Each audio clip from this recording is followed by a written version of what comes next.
Good evening, friends, and welcome to our first live Q&A webinar series for 2026. My name is Natasha Sickman, and I'm a Senior Orthoptist Patient Educator here at Glaucoma Australia, providing ongoing education and support to our glaucoma community through our Sitewise program. I will also be your host this evening, and it's my honour to be joining you tonight. To mark this year's World Glaucoma Week, which runs from 8th to the 14th of March, we are kicking off our webinar series with 3 engaging sessions led by outstanding presenters this week. Throughout 2026, we will bring you 12 exciting glaucoma-related topics, all delivered by experts in their fields. None of this, of course, would be possible without the continued support of our long-standing sponsor, Glaucos, who have generously committed to an expanded partnership for the next 5 years. This continued investment means that we can deliver even more valuable educational opportunities and support services to our glaucoma community. Before I introduce you to our guest speaker tonight, I would like to take a moment to acknowledge the traditional custodians of the lands, skies and seas in which we collectively gather for tonight's event, and I pay my respects to elders past and present, along with their emerging leaders. Tonight's webinar will focus on Glaucoma Australia's National Action Plan. As Australia's peak national body, the National Action Plan serves as our roadmap, outlining clear strategies for detecting glaucoma, advocating for our community, and providing support to those affected by glaucoma. Today, I'm pleased to introduce and welcome our Chief Executive Officer, Adam Check, to discuss all things related to Glaucoma Australia's National Action Plan. Welcome, Adam. So, Adam, before we jump into our long-term ambitions of glaucoma, and with this being your first time on the other side of the microphone, what motivates you most in your role as the CEO of Glaucoma Australia? Well, thanks, Natasha. I think that's the nicest way you've ever spoken to me, ever.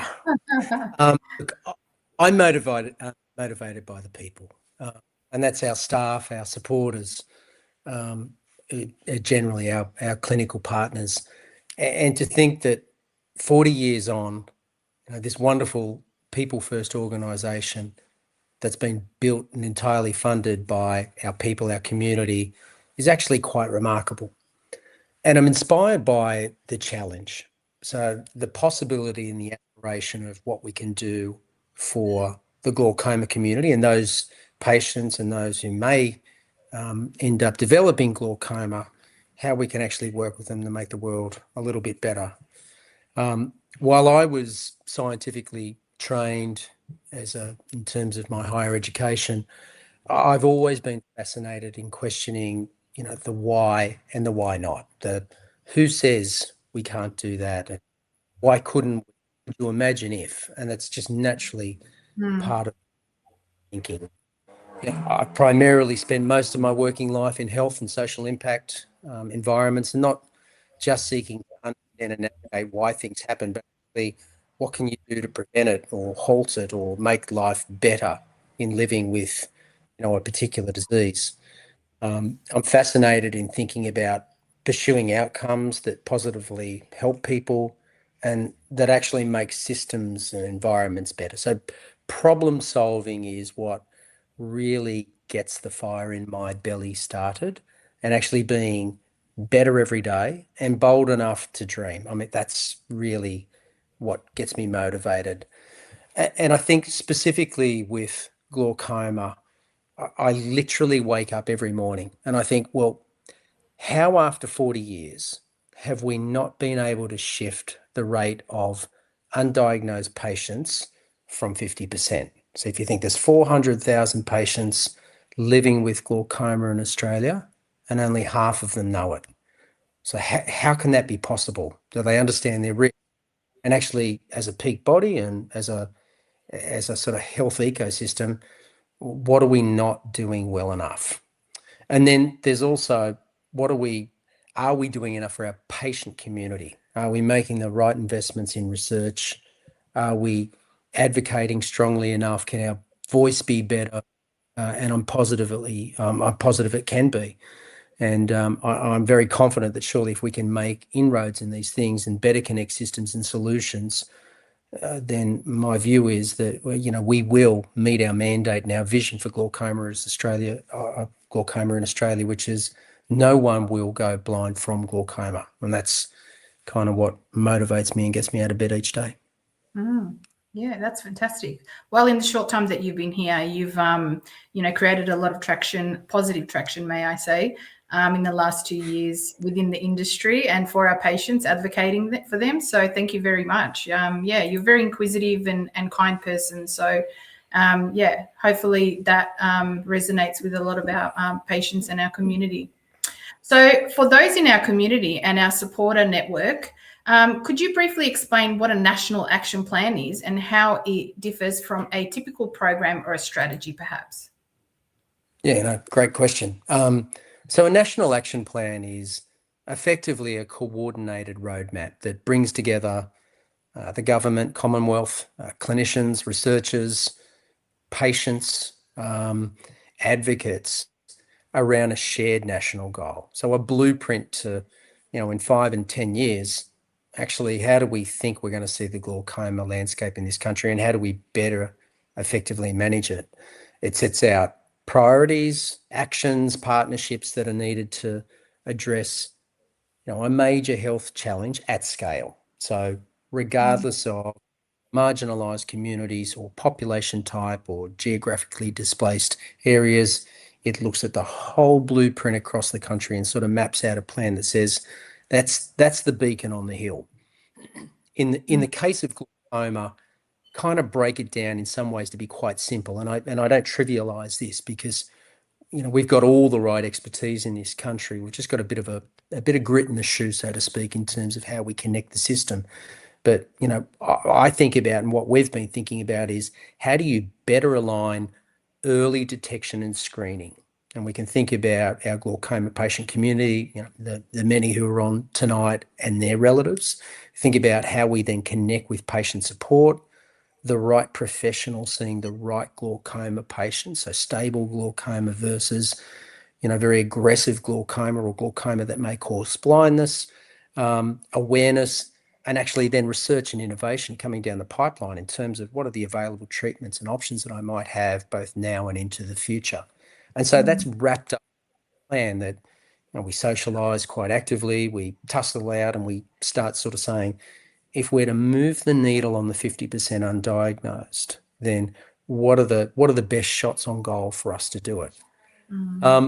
I think importantly, it also creates a framework that the government and the Commonwealth in particular, the health sector and philanthropy can get their heads around, so they can actually understand the roadmap to investment to get better outcomes. And if you think one of the things that drives me and drives many people is, well, that's great, we'll have a strategy, but actually what's the goal? And is it 50 to 70? Is it no one will go blind from glaucoma? What is it? If you can paint that out into a picture with a set of actionable sort of plans and investment that stacks up, you often find that, people will get behind that. And, if I think about it again and to talk about the raw hard numbers, we know there's 400,000 Australians living with glaucoma, 50% are undiagnosed. But actually, importantly, and we just learnt this in January from our colleagues across the world in the UK, there's a chance that the 50% that we've been talking about is actually higher again. So the 50% is higher, and that kind of sets, scares for me. I sort of think, well, what have we got to do to get ahead of the curve? Now is the time. And hence the reason the National Action Plan is such a topical debate for us in front of government. The other thing I would say is, why has glaucoma remained so undetected? And how are we looking to change that? We often talk about it as the silent thief of sight. That's true because it develops without symptoms until vision is significantly lost or not in a good place. And so again, we're thinking about what's the plan that we can take to government and take to our partners. Greater awareness, stronger links in the health system from the earliest moments of AI and early detection and the right care pathways, so that we can, get ahead of the curve, because we know that if we can get people in the right care pathways and it's detected early enough, then, not to be crude, but people will die with their sight. And that's certainly we we have. Absolutely. And, we can always do a lot more in that space. So having this national action plan really gives us a clearer pathway going forward. So that's great. If early detection and treatment can slow or prevent most glaucoma-related blindness, what practical changes could move the needle from detecting the 50% of the diagnosed cases towards the 70% that you just talked about before? So 70% is somewhat, the first line in the next sand dune for us. It's if we've been talking for 40 years that 50% has become just almost like the norm, that 50% are undetected, but we haven't moved the needle on it, and that's crazy. And I might reference later some other disease states that have progressively moved the needle on, early state or even 5-year survival rates, for example. But the first thing I would say with that is that public awareness is huge, and is really important. And the patient voice is so critically important in this, not from, I'm living with glaucoma and this is what it is, but particularly with first degree relatives where we understand, the risk is up to 10 times higher or more prevalent that you may develop glaucoma. The awareness of get tested, largely free of charge, through Medicare, at your optometry provider, is a really sensible way of actually understanding whether there's any anomalies or risks that you have with your sight. And so systematic risk identification, those over 50 years of age and with a family history is important. And of course, family or first degree relatives. The other thing is then that better integration between primary eye care and patient support services. So there's one thing to be, likely to have had or be diagnosed with glaucoma, and then you see your ophthalmologist, but there's also the connection with the patient support body, which is Glaucoma Australia, in terms of how we can engage with our patient community, talk about the journey ahead, and actually how we can work with you to ensure you understand that journey that's coming forth, but also how you stay compliant to your medical regimen, how you stay adherent to clinical follow-up. I mean, they're really important things that, again, is largely about preserving sight, or at least in terms of monitoring pressure in your eye and the other symptoms around glaucoma. We know that our SightWise program in particular, which is the glaucoma-free patient support program, participants are 84% compliant with their medication, 92% adherent with clinical follow-up. And I'm naturally talking to you, Tasha, you do every single day, and talk to our patient community, our wonderful patient community. But literally, it's a phone call and a connection piece that says, this is what's coming up, this is what you might expect, and this is really important. Those people who are not enrolled in our program, so glaucoma patients who are not taking advantage of that, are at 40% compliant with medication and just under 50% adherent to clinical follow-up. And, they're missed opportunities in many ways. It's very easy, again, in terms of thinking about the asymptomatic issues with glaucoma, that it's okay and I feel A-OK. One of the things that's really important is constant monitoring, evaluation, and adherence to your clinical regimen. Yeah, absolutely. And obviously, statistics show us that in the first 12 months, if we are, adhering to the medication and reminding patients to attend their appointments, they're much more likely to have better outcomes with their vision and, everything that follows through with the glaucoma and preserving their sight. So really important that, they are part of our SightWise program, or at least supported within the first 12 months. Yeah. Great. All right, so now I'd like to turn to the roles of the government that you mentioned previously in the National Action Plan for Glaucoma, as well as the role and voice of the glaucoma community. So are you able to give us a little bit more perspective on that? We also have a follow-up patient question from Barbara in regards to the government. So, yeah, I'll just let you speak and then I'll bring up Barbara's question. I'm looking forward to Barbara's question. So firstly, let me talk about let's address the government or the Commonwealth as it relates to Glaucoma Australia as a national peak organisation.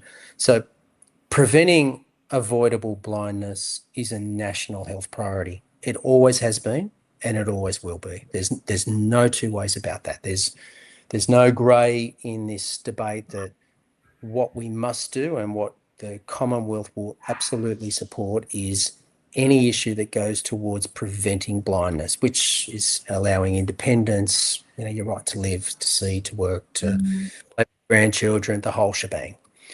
Our role is then to help facilitate this discussion with the Commonwealth, and then also to propose these solutions around how the Commonwealth might work with us and work with industry and work with philanthropic partners to help seed and fund initiatives that, again, help to encourage earlier detection with those patients who have not been diagnosed and who might be at higher risk, but also longer term around enabling pipeline of innovation and research and new clinical interventions that will help patients who are living with glaucoma now.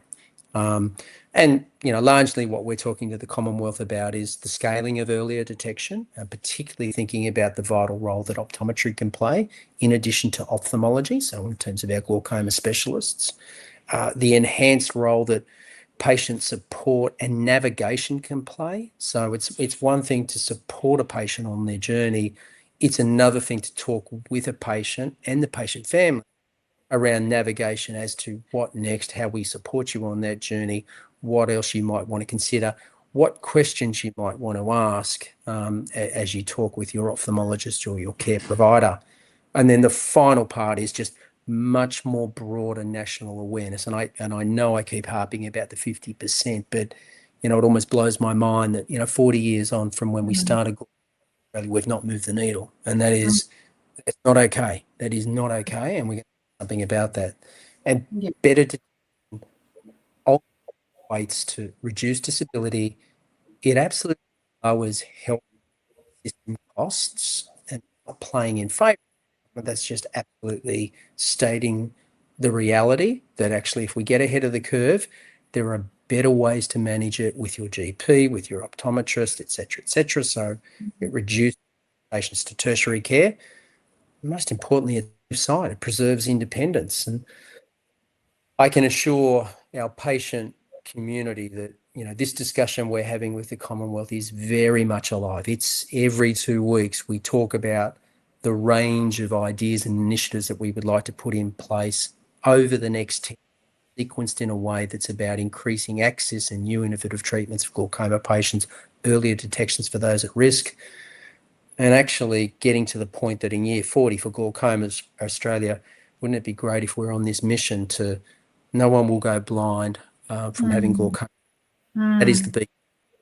And our passionate community, Tash, and I'm looking forward to Barbara's question, is, well, one of the biggest lessons in modern healthcare, or any healthcare, is that policy and ideas and strategy initiatives work best when it's designed with patients, not just for them. So when it's designed with patients, that's really important.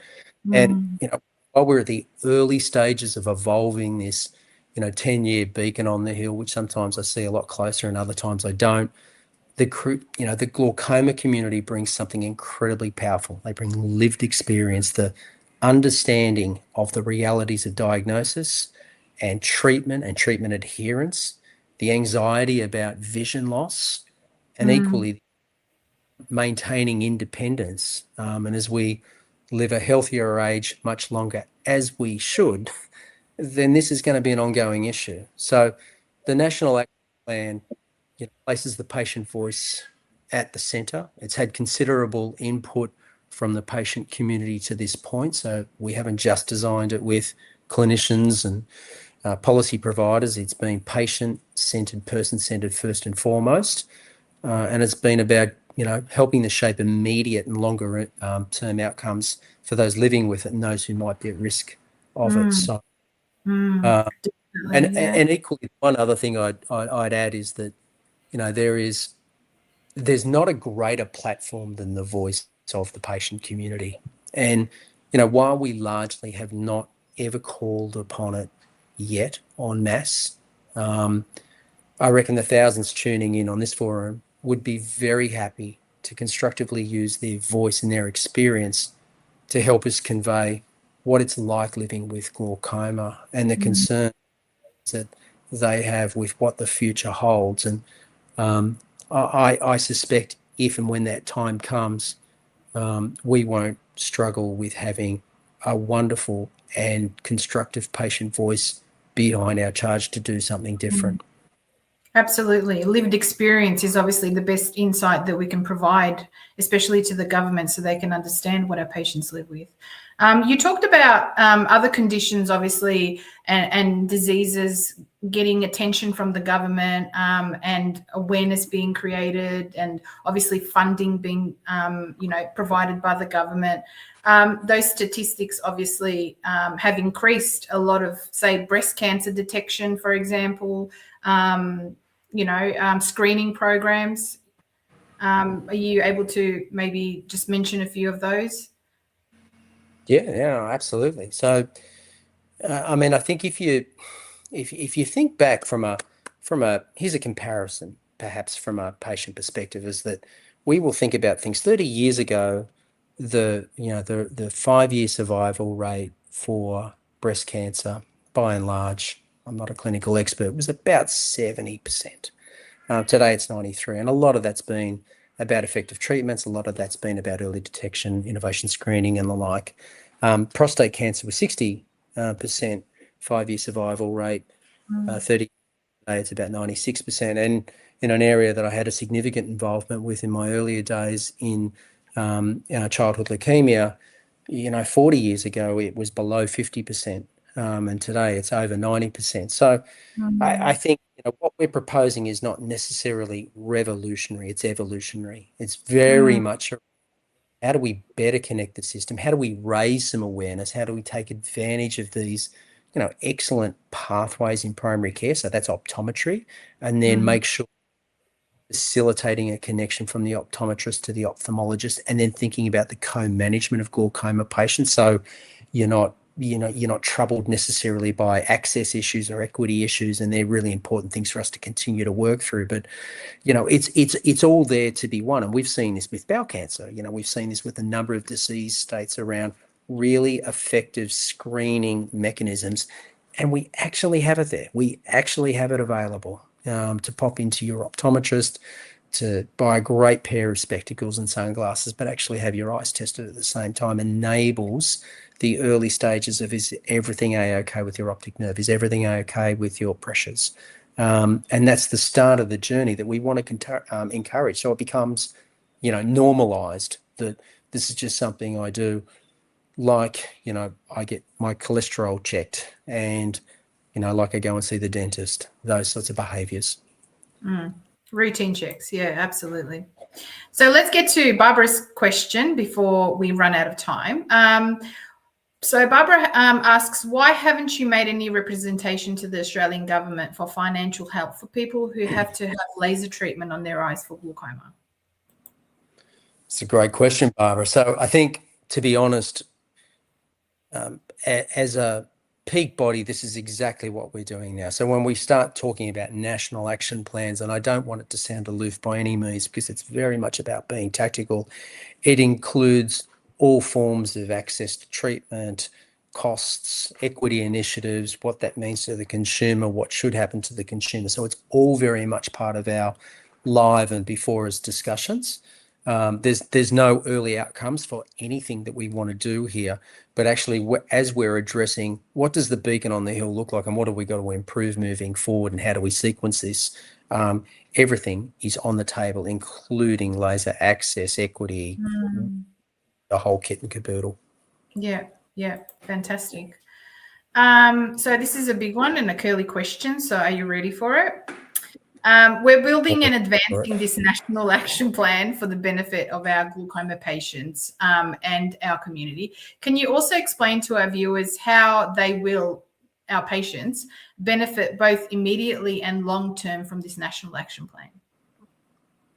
So certainly patients benefit immediately, and both patients living with glaucoma, but more importantly, their first-degree relatives and those at higher risk.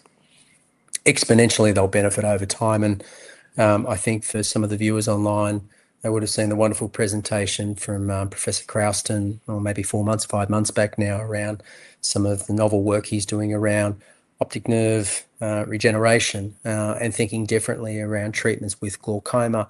And we'll continue to push the agenda around more investment into things that will benefit glaucoma patients, and therefore treatments, innovative therapies, relevant to your glaucoma state and where it is.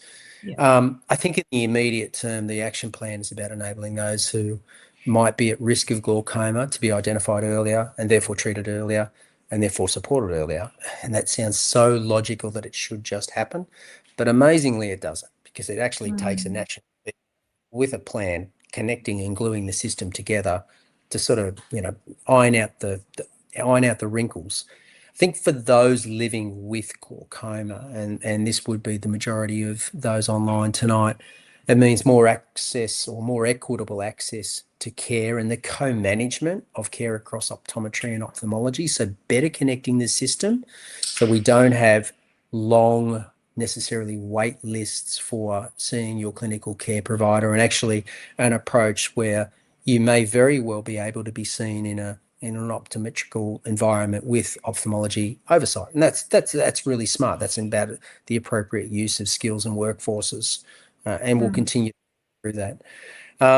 I think also it increasingly means, and I mean, I don't want this to sound too novel, but where is our mind and thinking at, is that artificial intelligence, let's just call it AI, whether we like it or not, is here to stay. And what is the role of AI in the earliest signs and warnings of some form of anomaly or pressure in your eye? You would be amazed at the amount of people working around what can be done through a tablet or an iPad effectively that says something probably a little bit different here. And then again, how does that connect into, your GP, or how does that connect into your optometrist or your ophthalmologist to actually drive change? And that has the potential to really change the game. Well, we shouldn't, shoo it. We should be thinking about, how do you actually adopt that and think about it and leverage it? I think the long-term opportunity for patients is even bigger, though, and because this is not just about managing glaucoma better, it's about creating the conditions for, Australia, which is quite a dynamic country in terms of research and clinical expertise and investment, to move from a country that too often responds to glaucoma late, but actually one that gets ahead of it. I think about our colleagues overseas. It would be arrogant to say that Australia is leading the way in glaucoma, but gee, we wouldn't be far off the podium. And this is a country where earlier detection becomes routine, where family members at risk are identified earlier, and then with things that we're seeing around genetics, so where you've got genomics and you've got precision medicine and you've got world-class research that happens here. There's any number of treatments and innovative therapies that will come down the pipeline. What we've got to make sure we do is fix the part at the top, which is ensuring that people are in the system to take advantage of those things. Because avoidable glaucoma blindness becomes rare, and it becomes rarer still over time.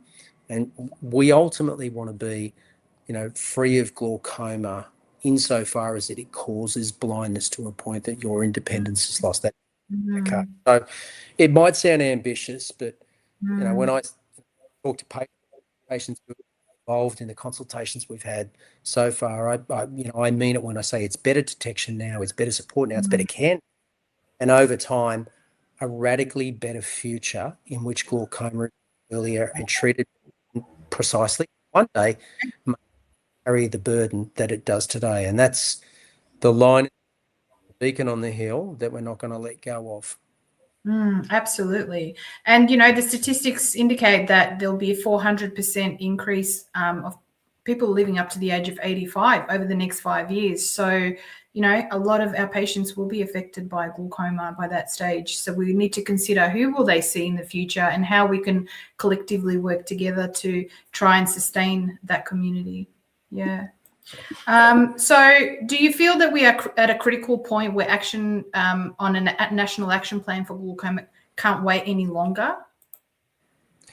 I wouldn't say it's now or never, Natasha, but I would say that the time is definitely now. And that's because we've got such momentum behind not thinking about treating glaucoma differently, but actually how to better connect the system. And that's clinical providers, researchers, academics, the whole lot, patient voice, industry, suppliers. So I kind of feel that we're at an inflection point and this rare opportunity where we can capitalize on the goodwill, we can capitalize on the investment that's been coming into research and innovation around glaucoma.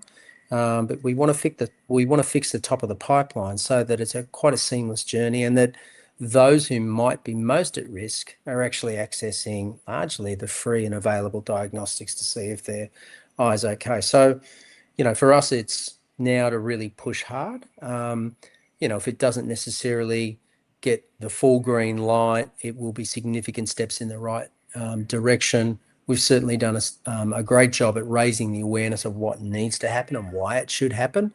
And we've got, largely a passionate patient community and a philanthropic community who are prepared to back in something different for glaucoma. And to again online tonight, and there should be music to their ears in terms of, imagine what might come out next, whether it's lenses and different technology and, who knows? And all economically, and I don't like to talk about this necessarily in a significant way, but when you're talking with a Commonwealth, it's always going to be, kind of how does it also benefit the public purse? And the public purse is you make some, small investments in some ways, smart, systematic investments in the system with a responsible national peak and a patient community who's quite strong, very strongly in supportive of it.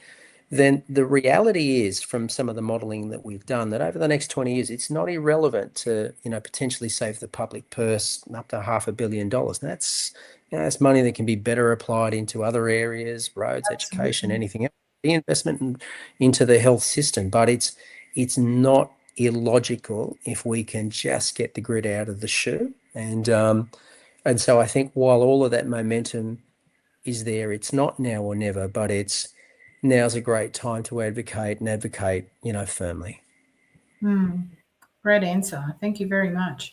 I'm conscious of the time, but we have received a couple of more questions from our viewers. So do you mind just answering them if that's okay? So the first one is best of my ability. Thank you. The first one is from Colin Davidson 8935.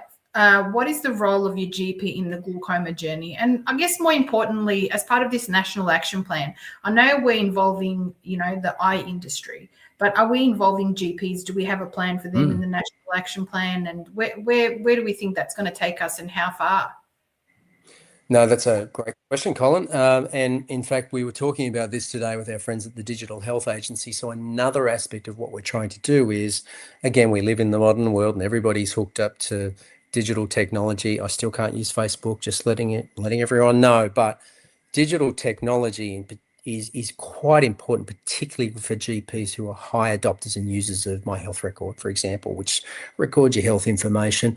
GPs play a significant part in this. So as navigators as to what next, as to understanding, what might have been seen or from your latest evaluation of your pressures or your last consultation with your optometrist or ophthalmologist. Again, the challenge here is making sure that we've got everybody using these platforms effectively, so information doesn't have to be repeated 2 or 3 times. And this is not unique to eye health. It's very common as we continue to move into a digital age. But the GPs play a critical part in this, as do pharmacy. As the dispense, eye drops and the orals that we have for glaucoma, they play an important part in the recording of information and the connection and the understanding with the patient around what they're going. And often, as we know, there are other comorbidities, diabetes, for example, to glaucoma. So that's something we're working on, and they've been very much part of the consultation process and play a critical role. Fantastic. Thank you for answering that. Apologies to our viewers for some lagging issues there. At times you do lag and we lose you for a second, but it's not too bad. So I just wanted to highlight that. So next question comes from Eye Sociology. Given chronic health workforce shortages in regional and rural and remote areas in Australia, to what extent does the National Action Plan consider the role of place in configuring glaucoma detection and care?